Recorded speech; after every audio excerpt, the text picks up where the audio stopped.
Well, that's what you do when you got live broadcast, right? Anyway, welcome, courageous souls, to this Friday night soul session here on the Transgender Mentor podcast and YouTube channel. I am just one of your hosts. I am Lona L.C. Curry, and I am known as your transgender mentor. And I am missing my beautiful and amazing friend and co host, Miss Pamela Topjian, tonight. But tonight is a bit of a special transgender mentor. I wanted to share an experience with all of you and hope to share some wisdom that I gained. Now, it's quite a controversial um, set of clips and things we'll be talking about tonight. And so I want you to go ahead and just be prepared. There is probably some things in here that could be triggering for some because I'm going to let you guys in on my experience meeting Shirley Phelps-Roper, one of the earliest members of the Westboro Baptist Church, the most famous anti-LGBTQ plus organization probably on the planet. But the opportunity presented itself on one of my other podcasts that I do with my good friend and host of the High While Clean podcast and YouTube channel, Mr. Eric McCoy. We do Walk a Mile in My Shoes. And in this season of Walk a Mile in My Shoes, we have really been trying to cover hate and what constitutes hate, trying to understand those that operate within hate. And so this would be the first time that we have gotten the opportunity to have a guest come on. And I was so grateful that Shirley Phelps Roper turned out to be the person that she truly is. When you watch this organization, this family, and we'll get into a little bit more of the history when the show starts. But as you watch this family, you see this dynamic group, portrayed in the media, and well deserving, don't get me wrong, but portrayed in the media as this hate group. And there's something much deeper to this, and it's something that happens so much in the world, not just in the area of religion, but the indoctrination of human beings, just generational, coming through generations of beliefs and generations of human interaction and connection, and all of that shapes us. And so there's so much that I just want to talk about tonight, but I just wanted to let you in on who's going to be a part of this broadcast, and to let you know that there could be some language in here, some things that could offend, but I urge you to stay where you are with the offense.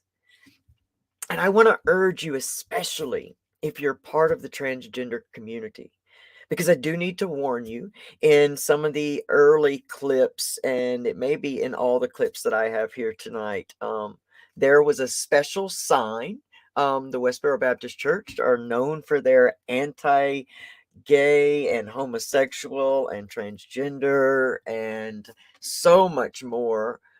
Jews and so many other groups that they deem sinners. Um, they have some pretty offensive signs. That's their name to fame. That's what they do, is picket. And so, just to be warning you, there will be some religious signs in the back that are going to call into question your gender and your transgenderness.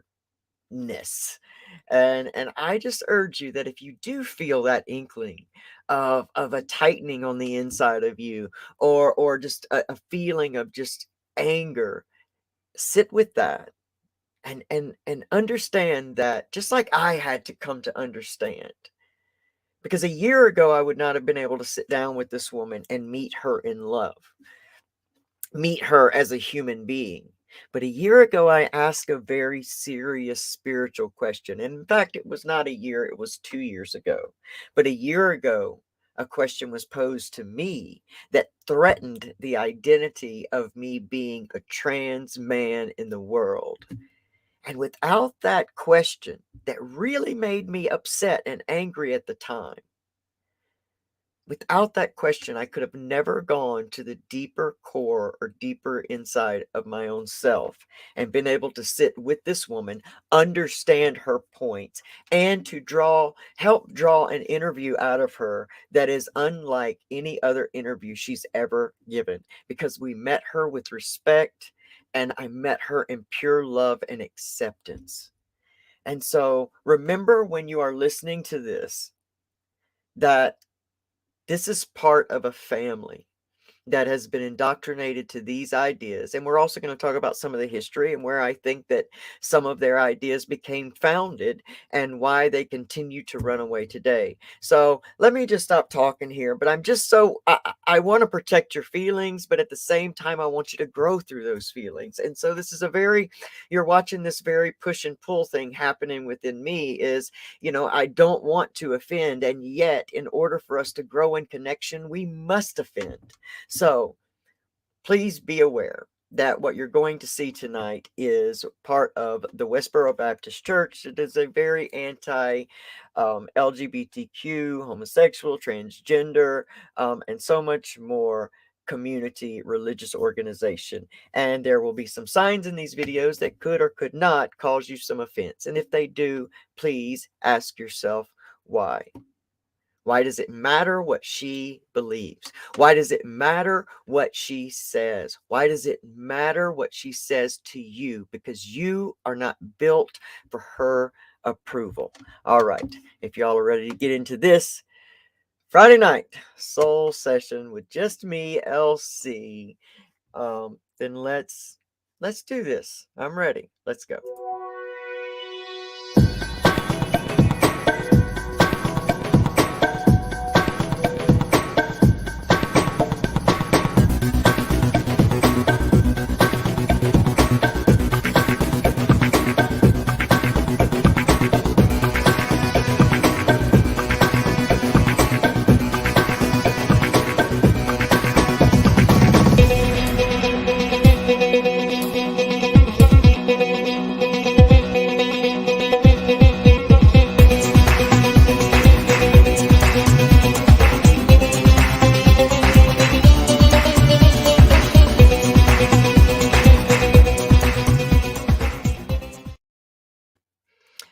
All right, here we are. Friday night soul session with just me, little old me, LC. No Pamela Top Gym tonight. But remember, this is a special transgender mentor, episode here. This is not even our week, so don't feel bad if you missed it or whatever, because just watch the replay.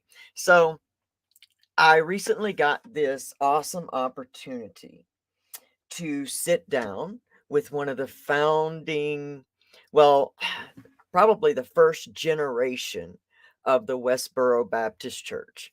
For those who may not know who the Westboro Baptist Church are, they are a religious sect that believes that the country, America, and the world um, is in peril because gays have taken over for our tolerance of gay and homosexual lifestyle.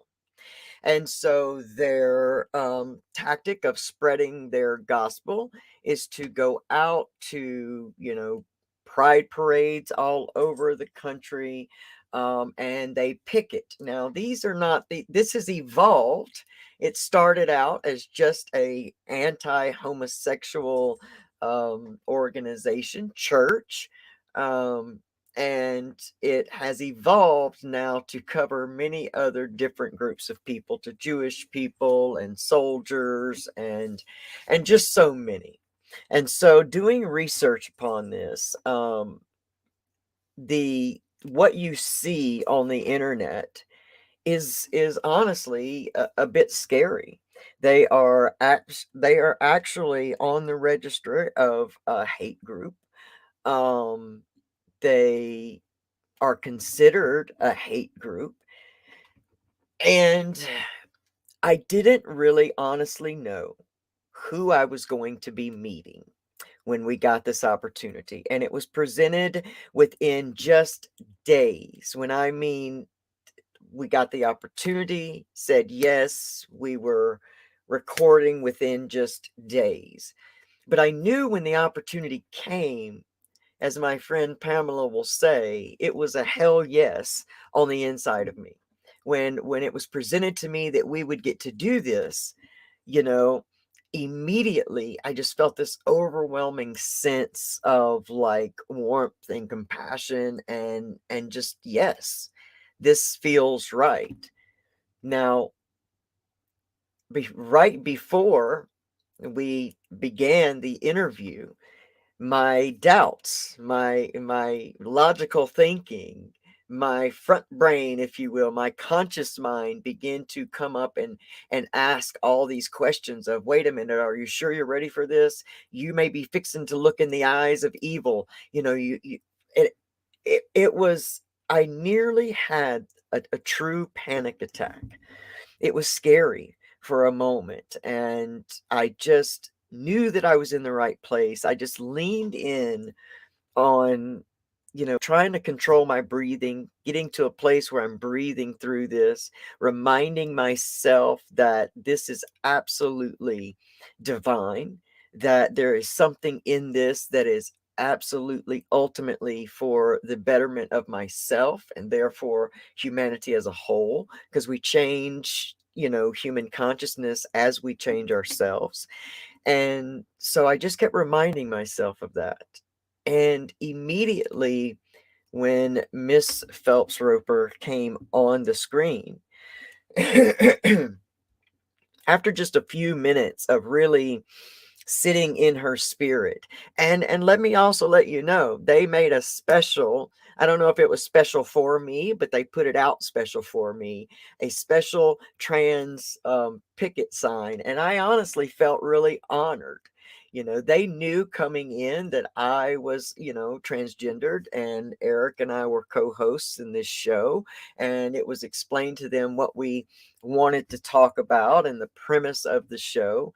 I guess a lot of emails went back and forth between Eric and one of the elders of the church, to make sure that I was going to be safe. And I appreciate that, and appreciate, the allies that we have in this world. And the Westboro Baptist Church, in fact, believes that the allies are more doomed to hell and sin fire than the homosexuals and the transgenders themselves, because you all should know better. So this was just really an experience that was one of those moments when you get to see the result of the work that you've been doing. And one of the reasons I sat also in this interview too was because what we try to do with this platform here, the Transgender Mentor podcast, video channel, Instagram and Facebook, and all the things that we do, TikTok, with this platform, is to try to go deeper than just a physical change, or expecting that external changes are going to make your life whole and complete and happy. Because when we build our identity firmly upon the labels that have either been created for us or that we have created for ourselves, because of our due to our perception of our reality, what we see as accepting or not accepting, when we build those labels around ourselves, we limit ourselves to only what happens uh, externally according to that. So if someone doesn't understand, or they say something flippant like, well, you choose to be gay, you're not born gay, and they don't understand, you will double down upon that identity and you will fight for that identity. That's what the unrest is inside of us when we feel offense. Her sign that you'll see in just a minute, because we're going to talk about each one of these clips. There's 4 short clips I'm going to share with you. I didn't get to say a whole bunch in this interview. I have to give it to, Eric. Both of us, as two completely different human beings, we came into this thing with maybe the same big goal, but we had other smaller goals that we both came in with. So it was very important for me to listen a lot And it was important for Eric to try to understand. I wanted to understand the human and the structure of the belief, and Eric wanted to understand the logic of the belief. And, that's Eric's strong suit. And of course, the other side is my strong suit. So that's what we did. But with their sign, you know, her sign did not make me feel at all uncomfortable or angry or at unrest within my soul. Because when things offend us, it is more likely than not that there is a small part of us that believes that what the other person has said is true, or it is it is challenging an external belief.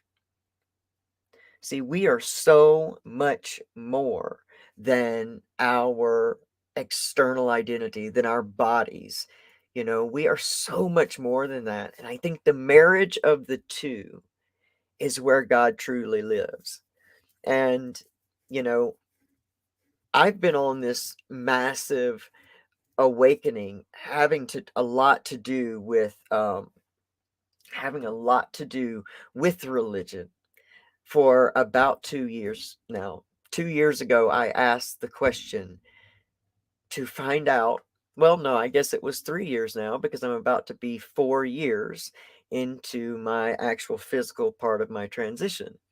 So it was in that after the first year of being on testosterone and going through those external things, and my plan of being in the ministry was beginning to shift and change because I needed to know where I fit, what I needed to understand, because I knew that if I was someone who was going to be transgendered and go into the ministry in a world that is predominantly, well, in a country that is predominantly Christian, and a lot, unfortunately, in my area, believe exactly like the Westboro Baptist Church. A lot of them do.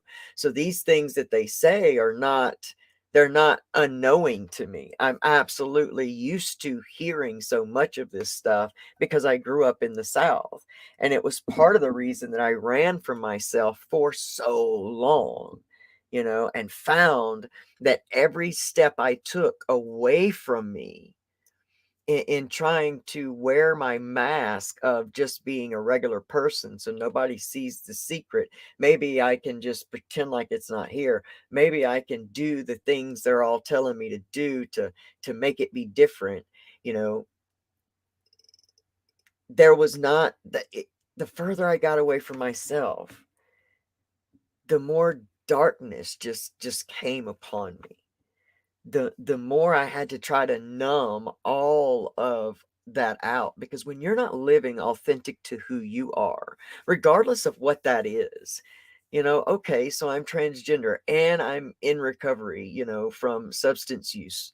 So, but these are not all that I am. And so we have to just get to that place where we start to believe who we are, and come to that home of who we are, because, that darkness had set in on me so badly that I did not want to live.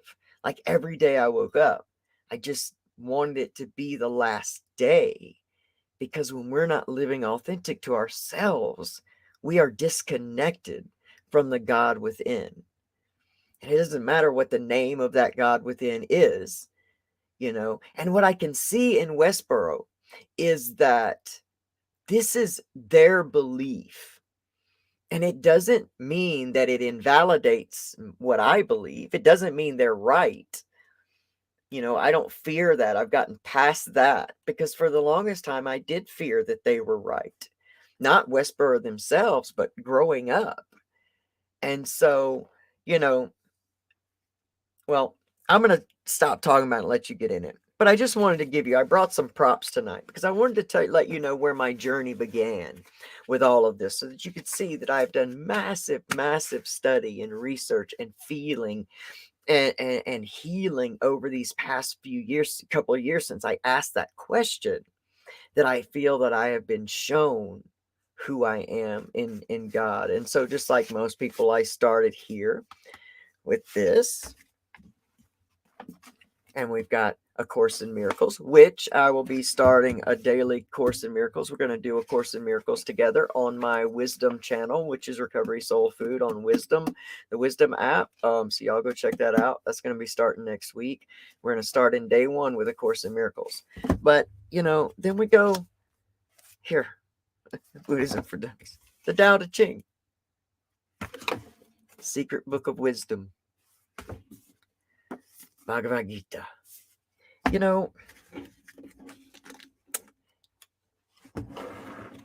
And I found so much in all of it that resonates true with my spirit. And so I'm going to show you a clip.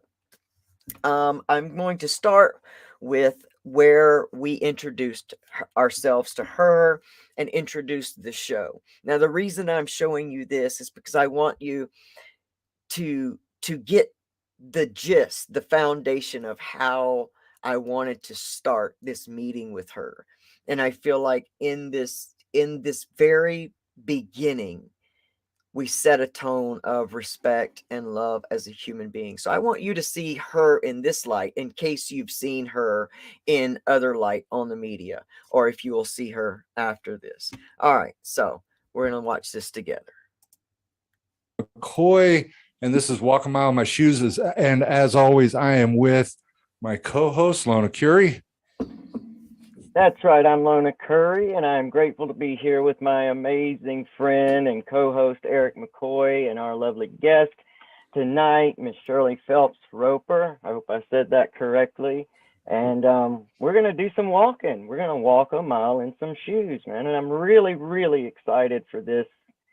I'm just really excited for this, man. I'm really excited to actually get to walk a mile in someone else's shoes, because we often have to do that from just research and different things. But, we have a real live human being here, a guest. And yes. And so, I'm excited.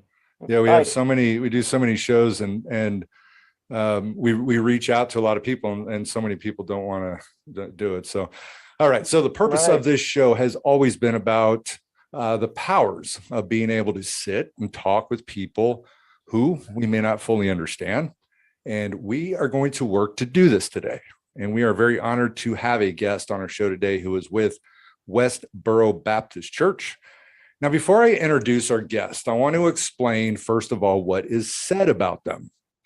Now, according to the Southern Poverty Law Center, and what they say is a family-based cult started by Fred Phelps in 1955. They're known for some pretty intense anti-gay beliefs. Their website is godhatesfags.com. And during protests, they will wave flags that are, and not only God hates fags, but they've also been seen waving flags of God hates Jews, thank God for dead soldiers, and thank God for AIDS. Now, according to the Westboro Church, America has damned itself through its tolerance of homosexuality, and God is pushing the country by inflicting tragedy on its citizens. And I want to thank you, Shirley, again for joining us today. Thank you. Thank you for having me. It's my honor. Yeah, I want to begin. Now, so I just wanted to show that, because during that scene, like that's when I'm really talking myself kind of, back down from that pre-show panic attack. But I realized, that this was supposed to be that I needed to see her as a human being. And so it gave me the opportunity to do a lot of research about her family. And there are some things that I can really say that this began as something that was very personal to their family. And it has evolved into this thing that they have had many family members leave. One of the most famous would be Megan Phelps-Roper, who has an amazing book out called Unfollow. And she talks about her life is growing up in Westboro Baptist Church and the things that made her leave. But what she talks about, and why it was so perfect for me to see her before I met her mom, was that she talked about them as human beings. She gave you that insight into them as a family, into a set of a family that has been indoctrinated with a belief system that also came with corporal punishment, that also came with, an entire family. I think there was 13 children in all.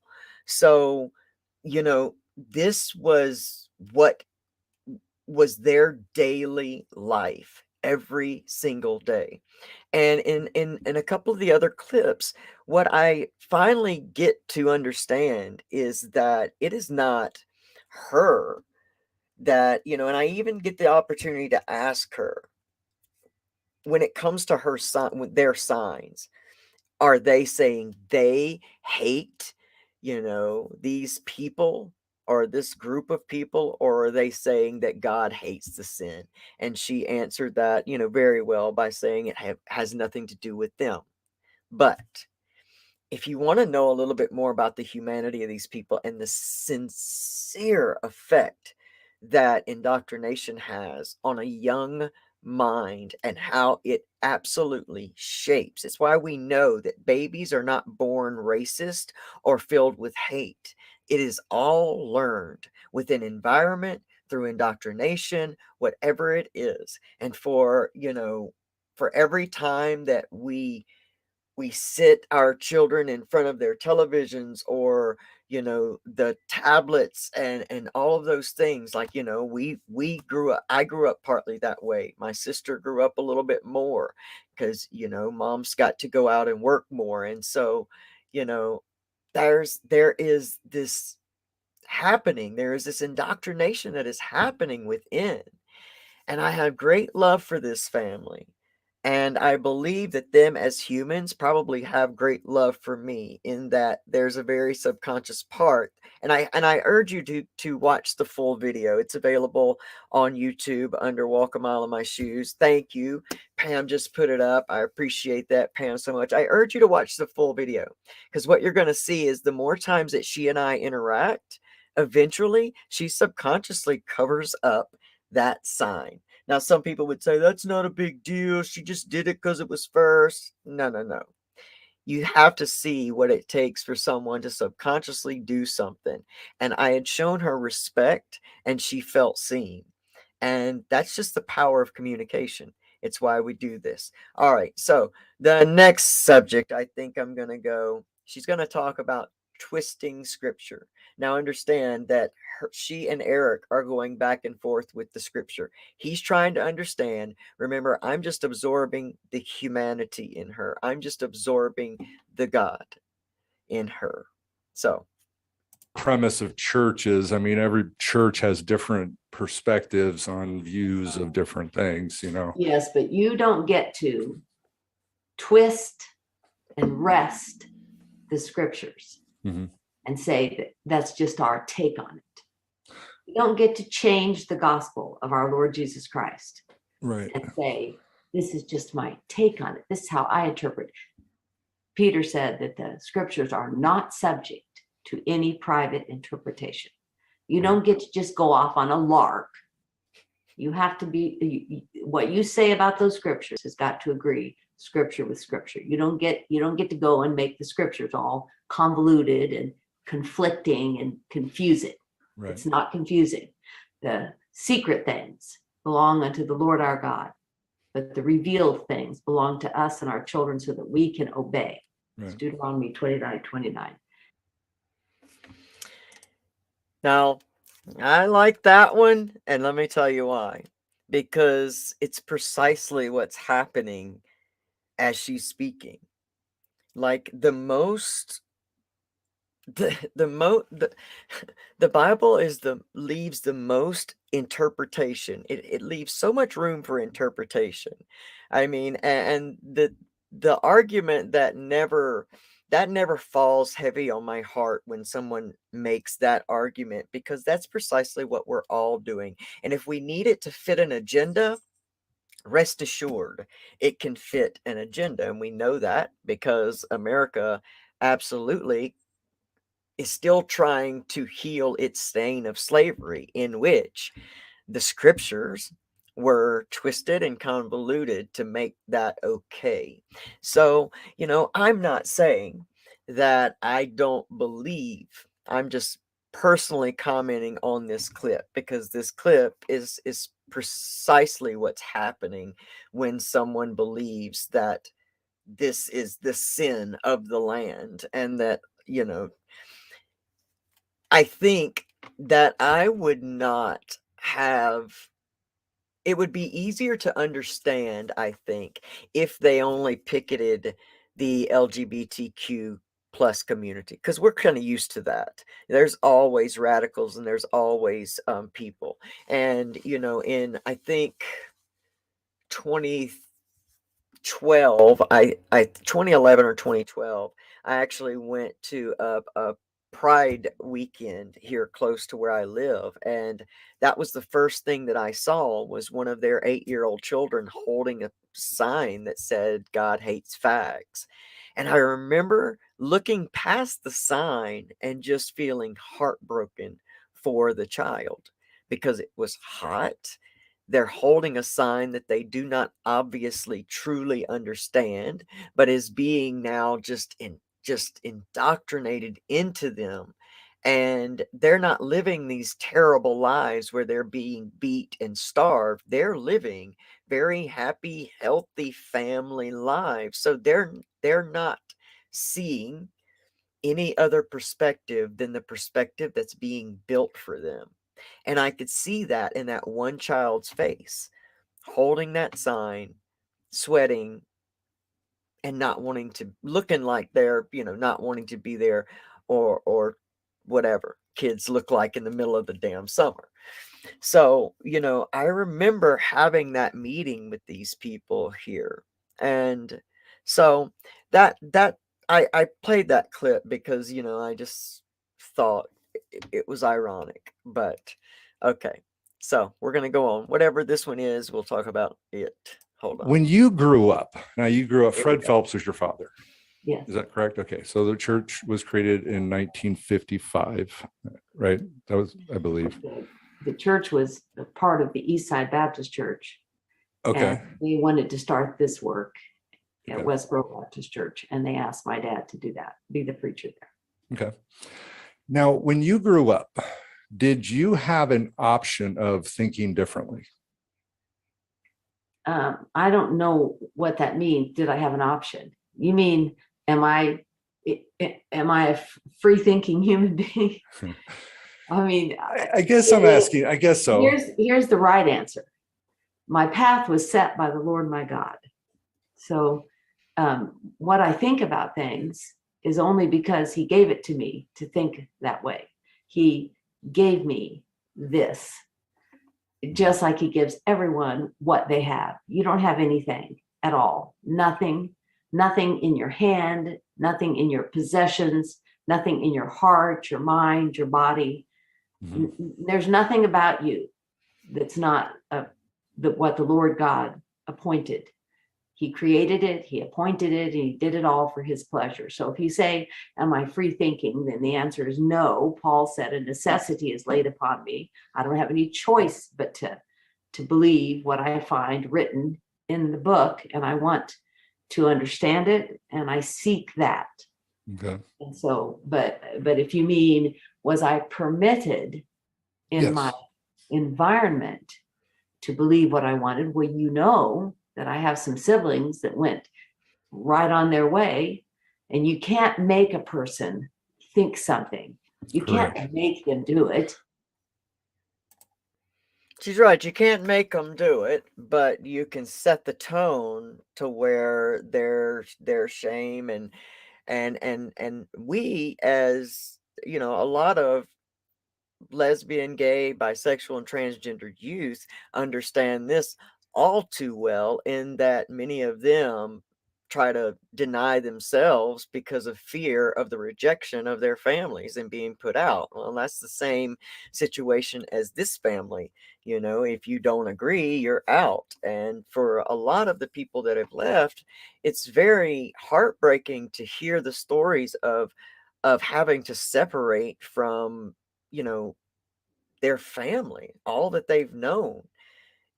It's not like they leave in hate. They leave very torn. I really urge you to read Megan Phelps-Roper's book, Unfollow. I mean, it is very beautiful in the ways that it really makes this very human. And another reason I chose that clip is because if what she said kind of doesn't make sense, for then why do they even do what they do if it's all appointed?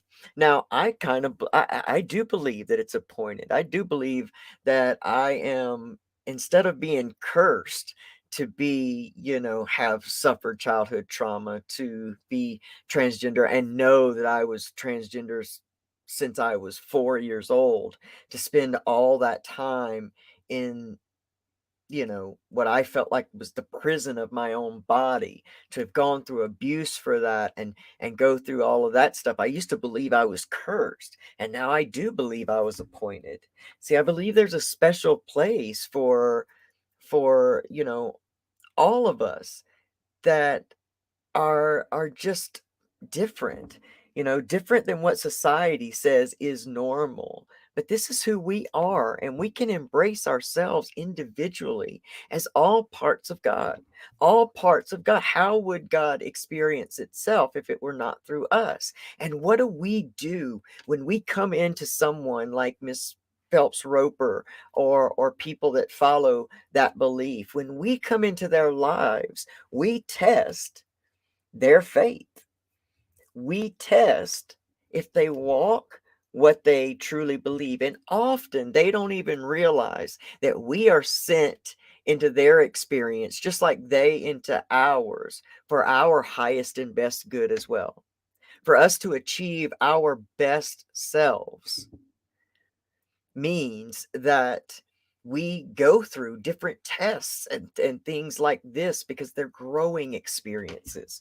I don't even like to call them tests, because that gives you the idea of that very vengeful, wrathful, you know, I'm gonna get you God, that has been taught to so many people. So many people stay disconnected from who they truly are on the inside for fear of hell, for fear of rejection. And that's so sad, because that means there'll be so many gifts that we as a human collective will not experience, because we can't make it okay for someone to feel comfortable to be who they are, you know? And I think that's so sad.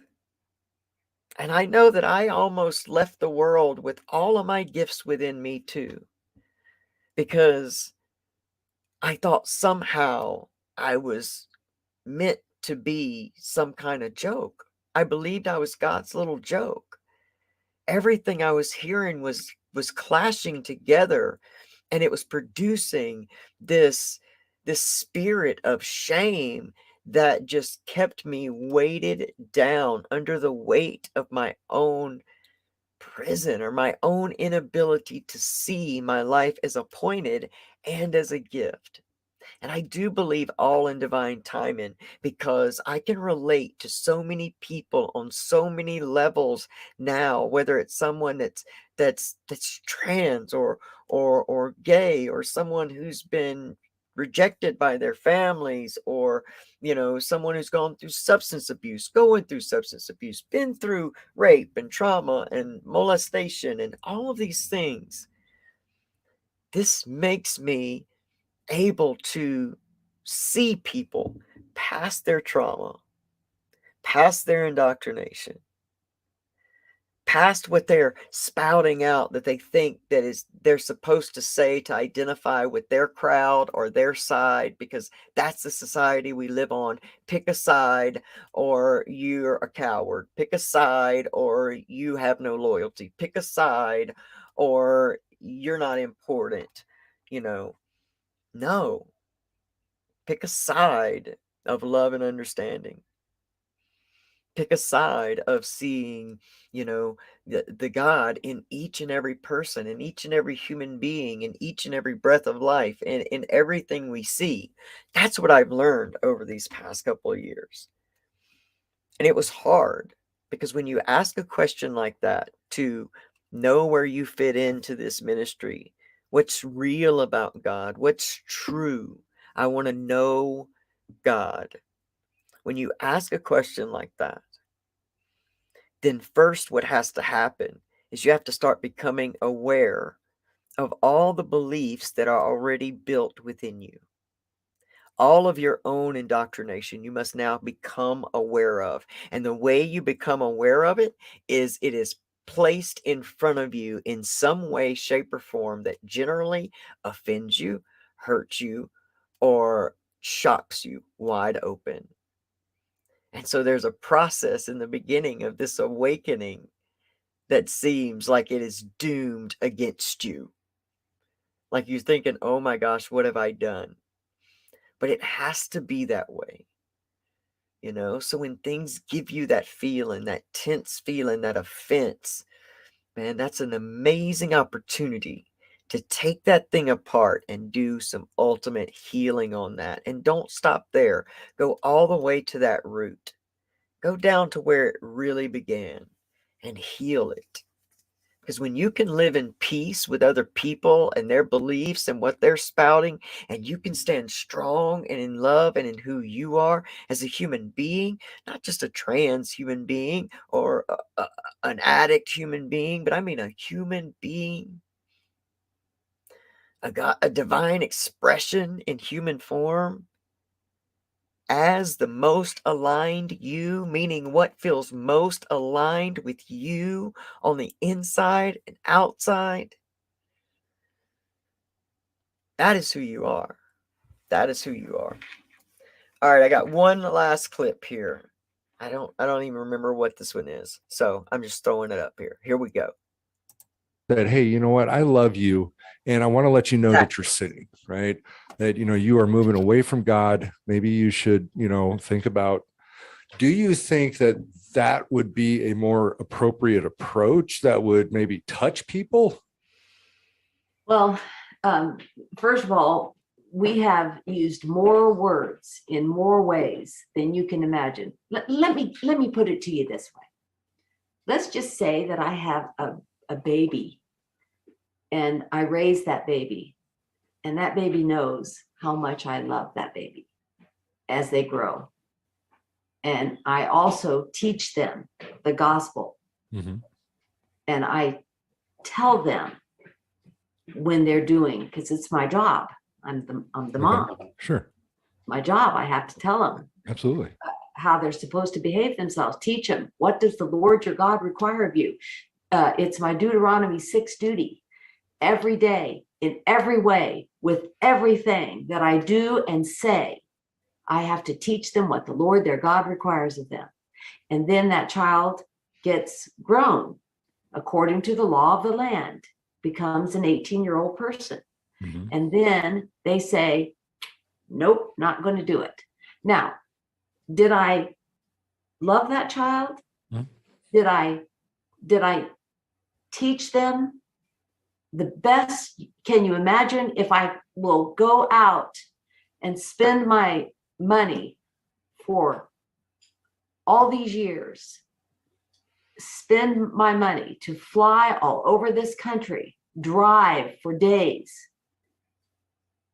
and talk to my neighbors all over this country, and spend countless hours on radio programs and otherwise to reach any soul that I can possibly reach, because we're supposed to preach this gospel to every creature. So if the Lord opens a door to speak, and I do all that, how much more do you think I gave to that child of my love and my blood and my sweat and my tears? So does that answer your question? You said what well, not really. It was more what you need to do differently. Do you think I probably did that with my child? And yet they rejected Christ anyway, being now in worse trouble than anyone that I've met out here on these streets. In worse trouble. It says, have been better had they not known than to know and then reject Christ. It says you have crucified the Son of God afresh and laid him to an open shame. So does that answer your question? well, not really, because I was just curious as far as like the tactics, you know. I'm telling you, that's part of my Right. tactics, if you will. I- It's not I want to ask. tactics. It's just No, I doing wanna what ask- you can do where you can do it and saying Right. right words to them. Hope gives me great plainness of speech. You say, I love you. Does it not? Do I need to say that to everyone? Do I have to go to each single person and buttonhole them and say, I love you? Does it not speak volumes that we faithfully have crisscrossed this country for all these years? Wherever the Lord would send us is where we were. Does that not speak Well, I mean, our love? It does, because I understand. I mean, I really do understand. I like I said, I'm grateful for this for many reasons, because I do understand. So I want to ask this question, and it's a poignant question. Okay. And I think I might know the answer from listening to you intently, what you're saying, but I don't know. So with your signs, you're not saying you hate people. You're saying that God hates this at the sin. Yeah, we're not, this isn't about us. Can I just say, none of this is about us. It's not about how I say or I do. This is not anything about us. It's not about the flesh. This is always and only about the Lord Jesus Christ. This is not about us. And so, no, we are not coming to tell you about our gospel. That's what I thought. It is That's not what I thought. Okay. That's what I thought. That's what I thought. And I thought I was on the same page with you in what you were answering. I see that deep, passionate belief that you have in that, you know. I really, really do. I think the term hate group is not necessarily what you actually are. And it was actually a hate cult. Well, now that we're putting it all out there. But I mean, it just doesn't, listening to you tonight, and I am just still grateful that I've got to listen to you so intently, and that you were so passionate in what you're saying, because everything you say, like, you stand with that. And I completely understand where at first I did not. And so I appreciate the way you've explained. Yeah, the reason I was saying that was, so that you can tell that this interview was difficult for me. I felt like I kind of had a short window to speak, and my mind was going a million miles a minute. So it was just hard for me to even get it all out there. But one of the things that was happening in that moment, and you can almost see in the video, like, I'm almost tearing up, because I had seen some of Megan Phelps-Roper's story, her daughter that left the Westboro Baptist Church when she was, I think, 25 or 27. One of the two, I think 27, she left, and it hasn't been that long ago, but I know that they were very close. And I had inside of myself, that was one of the questions that I wanted to ask her of, what is it like for y'all when a child leaves? I really wanted it to be like her to share human sides of their part, because again, the premise of the show is to walk a mile in the shoes. So I wanted to completely immerse myself in her life and her world and try to see what it would have been like to be in her situation. Would I have made different decisions? Could I have made different decisions? I mean, I only have parts of the story. I'm of course not her. So, what I was really trying to do was understand that part. Not that I ever agreed with her doctrine, or do I believe with the way they believe. But what happened is, honestly, this started out as because of a park, which I was saying to my wife, it was a park that was deemed where gay men cruised to have sex in bathrooms and pedophile children, and all the things that gets put together with these harsh fear-based things. But either way, people who don't know, they don't know, and they just believe this stuff. It started out as that, and it sounds so terrible, it really does. But then I was asking my wife the other morning on the way to work, I said, we talk about a park where gay men have to go to a certain destination to kind of know they're all of like mind. So they're kind of like meeting each other, because we have to remember back then in most states, it was still illegal to be homosexual. So this, but we don't ever say anything about straight men doing the same activity when they go out to a bar and chase women, like it just, it just, never mind. So either way, this whole thing started as a thing in their town of Topeka, Kansas. What happened then was, as the father, Fred Phelps, who began this church and this whole doctrine of belief, what began it was his wanting to clean up that park. He also there were some other extinguishing, some pretty severe circumstances going on. He had been disbarred. He now had 13 children. He was a natural showman. He was already an evangelist preacher. He had that ability to get his point across. It's one of the reasons he was disbarred. He took the gloves off when it came to, was what made him such a good civil rights attorney, because this family's very, very confusing. They do not fit any of the norms or the boxes that you check. They're all highly educated, most of them attorneys. Fred Phelps, an attorney himself. He was a big civil rights attorney, and eventually was disbarred, and now has the focus on this park. Here I can make a new big scene. They were met. At first, it didn't start out with big hateful signs, God hates fags. They didn't use the word fags and anything like that. They were, respectful, and they did basically what they said, preached the gospel, so to speak. Well, that ended up growing, because as they came out more, they were also met with people in the homosexual community that met lewd and hate with hate. And as you meet hate with hate, you get this big exploding. So I think in some ways we are as responsible for part of their fame, because they can't have fame if we don't meet them with the same tactics. And so what I hope is happening in the world, and I also have to say that, in the 90s, had I seen those people, I would have probably been in the same mindset.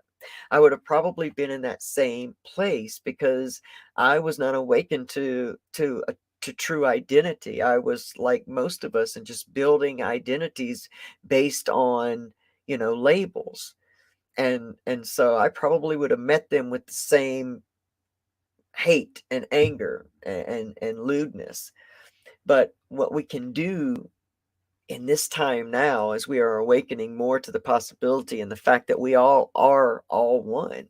I mean, she's as much a part of me, it's unfortunate that she doesn't see how much alike we are versus, small differences. because everybody goes through a transition, many transitions in their life. And, you know, what we learn from one is helpful with so many.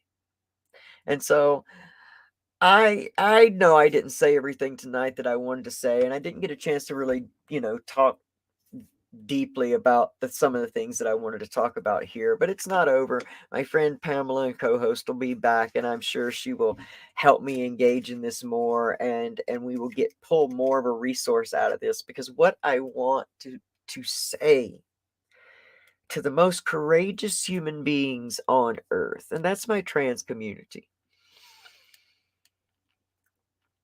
to those who don't quite see themselves in the mirror yet, if you're in transition and you just don't see, because this is the month that I stepped into this. This will be 4 years ago. On April the 24th, next month, I will celebrate 4 years of taking my first testosterone shot. But it was on this day 4 years ago that I had finally had my appointment. And I just remember that daily running to the mirror to see if I was me yet. And if what was happening was going to match my dreams, or what I thought I saw in my head, or who I really saw myself as. And I remember that the sheer sometimes desperation or depression that would follow when I would not see changes, and would constantly find myself on YouTube or social media somewhere looking up, pictures and timelines, and feeling like I was being left behind, that everyone was changing and I wasn't. It was so disappointing. So for all of you that are in that stage, I love you and I see you, and it's coming. I promise. I promise. But don't just, I'll be back. To all of our transgender elders out there, I do want to say thank you. Thank you for paving the way for it to be easier, and at least somewhat safer for us to step into our authentic selves and be who we are in the world. It's all on the shoulders of all of you. So thank you. To those who are in transition and seeing the payoff in your life, I applaud you. And to the kid who knows they're different, knows that they're trapped in the wrong skin or the wrong body, and who feels ashamed and unseen, don't give up. There's hope. But what I want to say to all of you,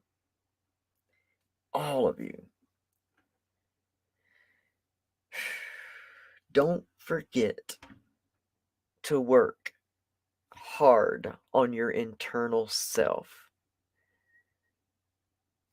Just as hard, if not harder, than your external self. Remember, go get more involved in your being than who you see. Because eventually, if you work on your inside as much as you work on your outside, if not more, you will merge into a person that feels whole and happy in their skin. And there's no amount of Westboro Baptist churches that can change or knock you off of your alignment with Source. That's what I want you to know. Get so aligned with who you are divinely that nobody's picket signs, nobody's comments, nobody's trolling, nobody's lies can knock you out of alignment with you. That's the point of life. And if we fail to see anything but the perception of a wrathful, sinful, damning you to hell God, then we are not even giving God the kind of credit that God deserves. Because there is a source that has created everything and is in all things and all people at all times. Now it's up to us to decide what kind of lives we want to live, whether we match our gender on the outside or not. Who do you want to be? Because you're going to start to find that all of that, if you're female to male like myself, all of that toxic masculinity that you so desperately tried to drown your feminine side out with, it's just that. It's toxic. It's not who you really are. This is not who I really am.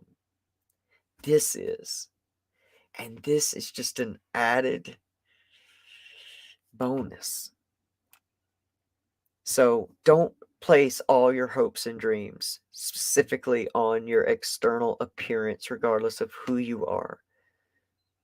Awaken to the whole possibility of being a whole you. Get up from your give up and create a life that you love. And you don't need anyone else's approval to love that life. Thank you so much for bearing with me tonight and watching these clips and listening to me rattle on about these and not getting to see my beautiful co-host Pamela Topjian, but she will be back on our next Friday Night Soul session, which will be 2 weeks from today. No, next week. We'll see. I don't know. I'm completely off my game right now. It's been a long week. But thank you so much for joining me. Whether you watch this now or on the replay, I thank you so much. Make sure that you follow Transgender Mentor on Instagram at Transgender Mentor, on TikTok at Transgender Mentor. We also have a private Facebook group that we are going to be deciding what we're going to do with. So if you're interested in being a member of that, then go ahead and get signed up on it.